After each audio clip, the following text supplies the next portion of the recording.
ध्यान दीजिए क्या सेंटेंस है बाबू, सेंटेंस हो गया कि मुझे काम करने नहीं दिया जा रहा है।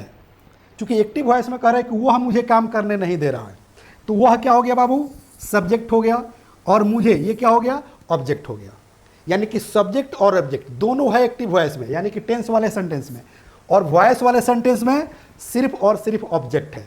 मुझे काम करने नहीं दिया जा रहा है, कौन रोक रहा है, यानी कि सब्जेक्ट इसमें से गायब है। तो इस तरह के बहुत सारे सेंटेंसेज आते हैं, मुझे काम करने नहीं दिया जा रहा है, मुझे बोलने नहीं दिया जा रहा है, मुझे सोने नहीं दिया जा रहा है, मुझे जीने नहीं दिया जा रहा है, मुझे एप्लीकेशन लिखने नहीं दिया जा रहा है, हम लोगों को प्रधानमंत्री से मिलने नहीं दिया जा रहा है, हम लोगों को मुख्यमंत्री से मिलने नहीं दिया जा रहा है, हम लोगों को डीएम से मिलने नहीं दिया जा रहा है, विद्यार्थियों को प्रिंसिपल से मिलने नहीं दिया जा रहा है, गरीबों को डीएम से मिलने नहीं दिया जा रहा है, गरीबों को बोलने नहीं दिया जा रहा है। देख रहे हैं ना, तो इन सारे सेंटेंसेज में क्या है बाबू, ऑब्जेक्ट तो है, सब्जेक्ट नहीं है।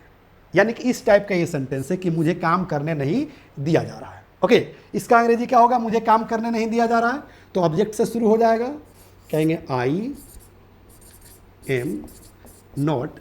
और याद रखना बाबू, जब आईएनजी लगा है ना तो पैसिव वॉइस में जाता है तो बीइंग में चेंज हो जाता है, यानी कि ING is change into being. तो कहेंगे I am not being late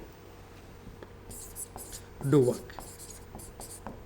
इसी का मतलब होता है कि मुझे काम करने नहीं दिया जा रहा है। सेंटेंस क्या है, आई am not being late do work. Hindi क्या निकलेगा, मुझे काम करने नहीं दिया जा रहा है। ओके, बट क्लास शुरू होने से पहले मैंने क्या बताया था कि आपका मैं कंसेप्ट क्लियर करूंगा, बस 3 जगह ध्यान देना है।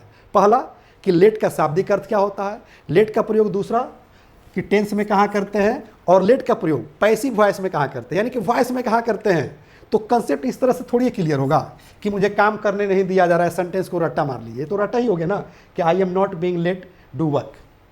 ओके, ये रट्टा मारना हो गया। कंसेप्ट क्लियर करने का मतलब होता है कि बाबू इसका हार्ट जानिए, इसका मेन जड़ जानिए। यानी कि मैं बात कर रहा हूं इसके स्ट्रक्चर का, कि किस स्ट्रक्चर पर ये ट्रांसलेशन बन रहा है, किस स्ट्रक्चर पर ये सेंटेंस को मैंने बना दिया कि आई am not being late do work. Okay, तो स्ट्रक्चर जानना होगा। ओके, तो आइए हम जानते हैं बाबू कि प्रेजेंट कंटिन्यूअस का पैसिव वॉइस अगर हिंदी मीडियम से हम पढ़ें, जैसे मुझे काम करने नहीं दिया जा रहा है, उसे आने नहीं दिया जा रहा है, गरीबों को बोलने नहीं दिया जा रहा है, हम लोग को चुनाव लड़ने नहीं दिया जा रहा है, उसे खेलने नहीं दिया जा रहा है, तो इस तरह का सेंटेंसेज किस स्ट्रक्चर पर बनेगा। तो स्ट्रक्चर जानना जरूरी है बाबू, ताकि आपका 100% कंसेप्ट क्लियर हो सके। तो याद रखना बाबू, स्ट्रक्चर क्या होगा, किसका, यानी कि वॉइस का। प्रेजेंट कंटिन्यूअस, यानी कि प्रेजेंट कंटिन्यूअस का अगर वॉइस हम देखें हिंदी मीडियम से तो स्ट्रक्चर क्या होगा।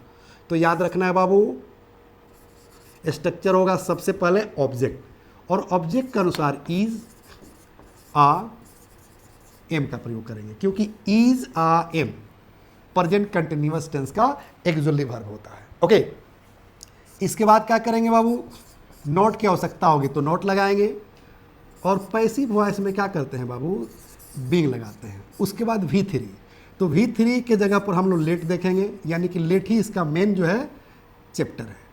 उसके बाद OW, यानी कि अदर वर्ड्स। एक बार स्ट्रक्चर को समझ लीजिए बाबू। सबसे पहले वाक्य का ऑब्जेक्ट ढूंढेंगे, ऑब्जेक्ट लिखेंगे, ऑब्जेक्ट के अनुसार इज आ एम।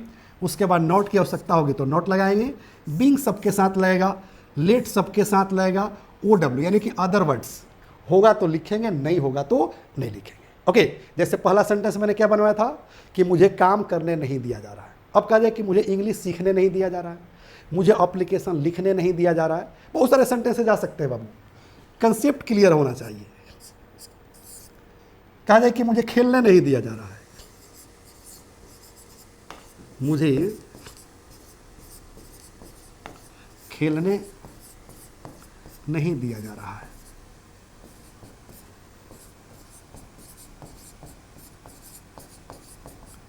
ध्यान दीजिए तो बाबू, टेंस वही है ना, रहा है, देख रहे हैं ना। प्रेजेंट कंटिन्यूअस का क्या पहचान होता है बाबू, प्रेजेंट कंटिन्यूअस का पहचान होता है रहा है, रही है, रहे हैं। वाक्य के अंत में लगा रहेगा, हिंदी वाक्य के अंत में। तो उसके लिए क्या करते हैं, इज आ एम के बाद वर्ब में आईएनजी लगा देते हैं। ओके, ये नियम होता है। यहाँ पर कह रहा है कि मुझे खेलने नहीं दिया जा रहा है। कौन खेलने नहीं दे रहा है? तो वाक्य इसी में है, यानी कि प्रेजेंट कंटिन्यूअस में ही है, लेकिन पैसिव वॉइस में है। यही मैं आपको कंसेप्ट क्लियर करा रहा था कि एक्टिव वॉइस और पैसिव वॉइस, यानी कि टेंस और वॉइस में क्या अंतर है। The first step towards achieving your dreams is having the right coach. Get the best education with English Plus by Sanjeev Sivaneer and make your spoken English dreams come true. Download the app now.